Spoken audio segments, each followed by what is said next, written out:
السلام علیکم۔ کہانی کو آخر تک پورا سنیے گا، اور اگر آپ چینل پر نئے ہیں تو سبسکرائب ضرور کیجیے گا۔ رات کے جو ہی 12 بجتے میرا شوہر صحن میں دائرہ لگاتا اور میری ساس کی آنکھوں پر کالی پٹی باندھ کر اسے وہاں بٹھا دیتا اور خود دائرے کے گرد چکر لگاتا۔ پھر صبح ہوتے ہی گھر میں ڈھیروں پیسے آ جاتے۔ میں بڑی حیران ہوتی۔ ایک دن ساس کی طبیعت خراب تھی تو میں نے ساس کے کپڑے پہنے اور وہی کالی پٹی اپنی آنکھوں پر باندھ کر اس دائرے میں بیٹھ گئی۔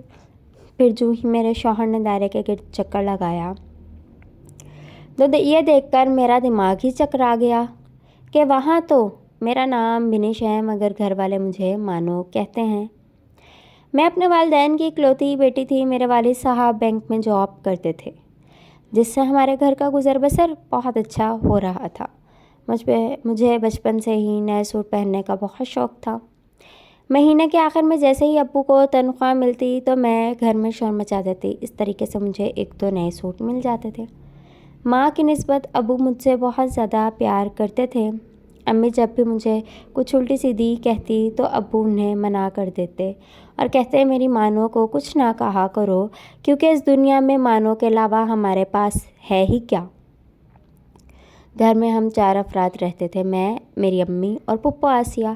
شادی کے 3 ماہ بعد ہی میری پھپھو کو بدصورت کہہ کر طلاق دے دی گئی تھی۔ مجھے آج بھی یاد ہے جب میں 5 سال کی تھی تو ایک دن میں نے دیکھا میری پھپھو کمرے میں اکیلی بیٹھی رو رہی تھی۔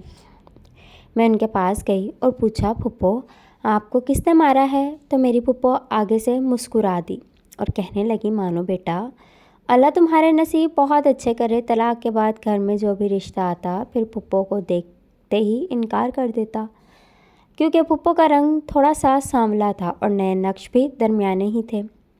جب 5-6 رشتے والوں نے انکار کیا تو میری پھپھو نے ابو سے کہا میں نے شادی نہیں کرنی، مجھے آپ بس 2 وقت کی روٹی دے دینا، اس کے علاوہ میں آپ سے کبھی کچھ نہیں مانگوں گی۔ ابو نے پھپھو کے سر پر ہاتھ رکھا اور کہا بہنا تمہیں کبھی کسی چیز کی کمی نہیں آنے دوں گا۔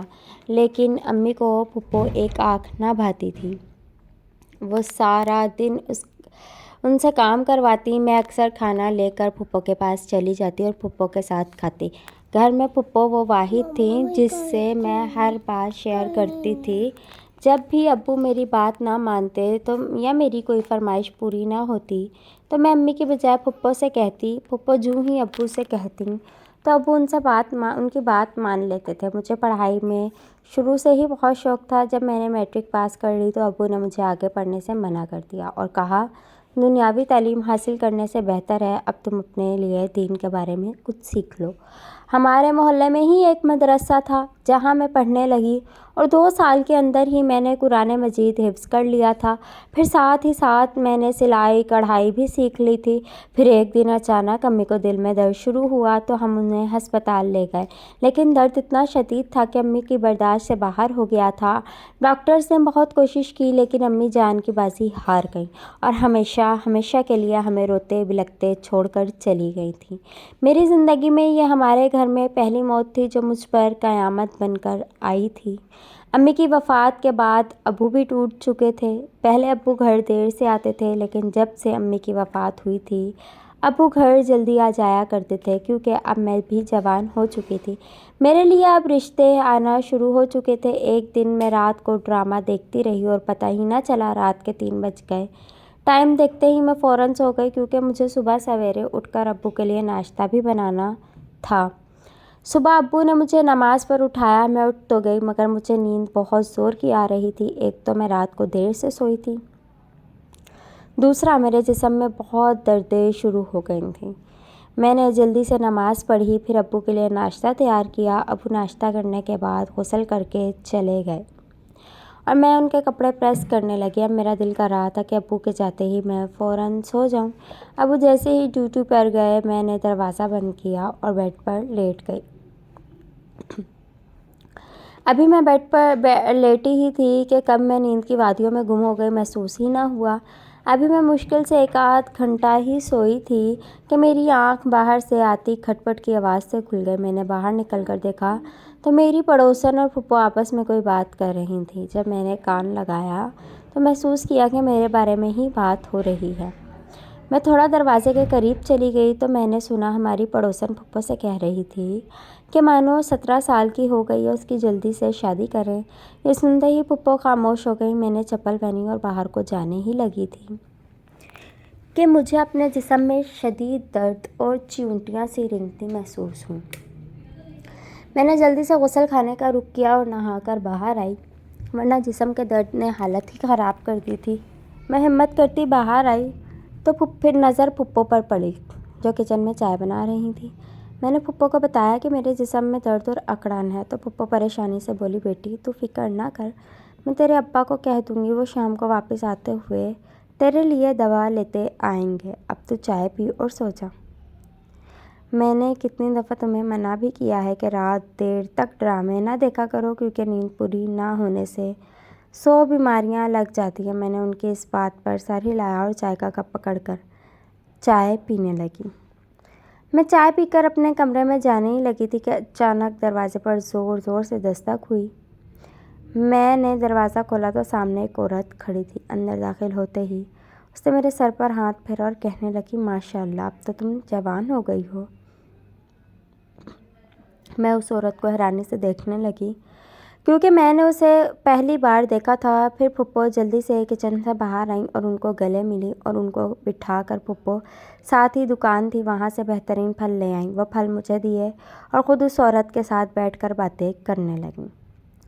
میں نے کچھ پھل کاٹ کر ڈش میں رکھے اور اس عورت کے سامنے پڑے میز پر رکھ دیے اور باقی کچھ پھلوں کا جوس بنایا۔ جب میں جوس دینے باہر گئی تو وہ عورت مجھے کہنے لگی، بیٹا لگتا ہے تم ساری رات نہیں سوئی، جاؤ بیٹا سو جاؤ۔ تب جلدی سے پھپھو بول پڑی کہ اس کی رات سے طبیعت خراب ہے۔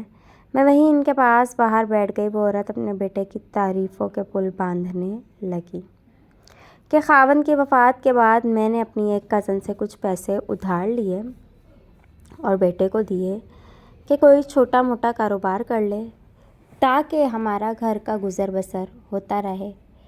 لیکن بہنا میں تو حیران ہی رہ گئی۔ ایک ہفتے بعد ہی میرے بیٹے نے وہی پیسے مجھے واپس بھی لوٹا دیے اور کہا، اماں یہ پیسے اپنی کزن کو واپس دے آؤ کیونکہ اب ہمارے اچھے دن شروع ہو چکے ہیں۔ میں بڑی حیران ہوئی کہ بیٹے نے ایسا کیا جادو کیا ہے۔ میں نے بڑا اصرار کیا کہ بیٹا کچھ تو بتاؤ، نہ تو تم نے کوئی کاروبار کیا ہے، پھر اتنے پیسے کہاں سے آئے؟ میرے بیٹے نے کہا، اماں یہ ایک راز ہے جو کہ میں تمہیں ابھی نہیں بتا سکتا، پھر کبھی بتاؤں گا۔ خیر میں نے وہ پیسے لیے اور جلدی سے اپنی کزن کو شکریہ کہتے ہوئے واپس کر دیا۔ اب تو الحمدللہ میرا بیٹا کافی کماتا ہے، اب ہمیں کسی چیز کی کوئی کمی نہیں ہے۔ پھپھو چپ چاپ اس کی باتیں سن رہی تھی۔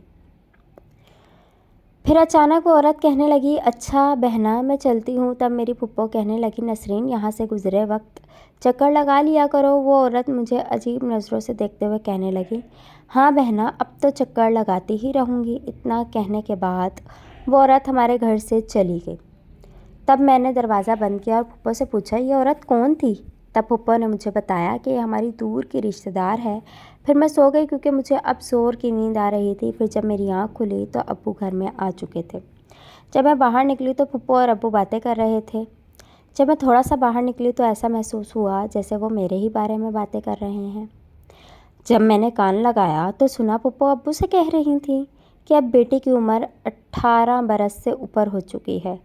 میں تو کہتی ہوں کہ اب اس کے ہاتھ پیلے کر دیں کیونکہ کہیں ایسا نہ ہو کہ یہ بھی میری طرح۔ اس سے آگے پھپھو خاموش ہو گئی۔ تب ابو کہنے لگے، آسیہ 2-3 رشتے میں نے دیکھے ہیں لیکن وہاں میرا دل نہیں مان رہا۔ وہ لوگ زیادہ اونچے گھرانے سے ہیں کیونکہ پنجابی میں ایک کہاوت ہے کہ آپ تو اونچے نال متھ نہیں لینا چاہیے۔